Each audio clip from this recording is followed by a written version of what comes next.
So, all right, tell us what's going on in India. How's that affecting the gold market? Basically, what happened last week was that the Indian Parliament presented its budget for the year, and they said in order to, raise revenues and for a bunch of other reasons, they're going to raise the import tax on gold, and they've doubled it to 4%. Now, India is the world's largest market for gold. 1,000 metric tons of gold were imported into India last year, pretty much. That's a lot of gold. Right, and it's a huge cultural thing over there. It's much more so than here. There's a huge cultural thing over there. It's gifts for weddings. Right. So this was a really big deal in India. And they reacted very badly to it, didn't they? Well, basically, the first thing that the jewelers did was shut shop. They said, we're protesting this is ridiculous, it's going to kill our industry. And what started off as a 3-day protest by certain, I think about half the jewelers have decided to stay shut through for a full week, so Saturday through to Saturday.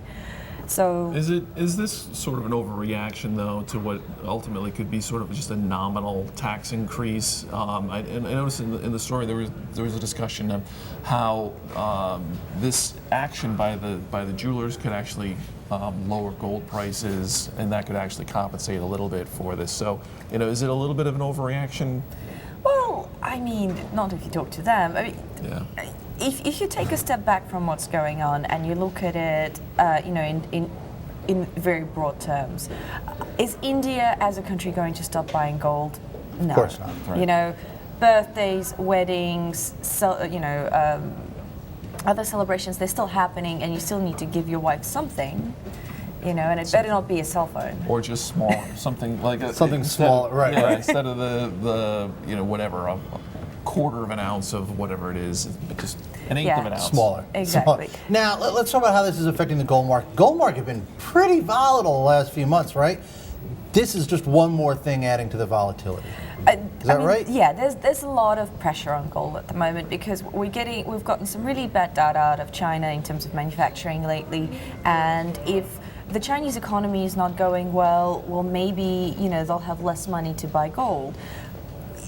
It's a tough one to kind of categorically say they will or they won't, but that's a worry. With India adding this tax, and the jewelers being shut, we're already seeing demand weaker this week.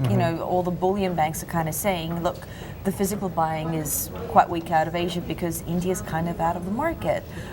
What happens when they come back next week? What happens in a few, as things go back to normal, and we really get to see the impact of this tax? We're not sure.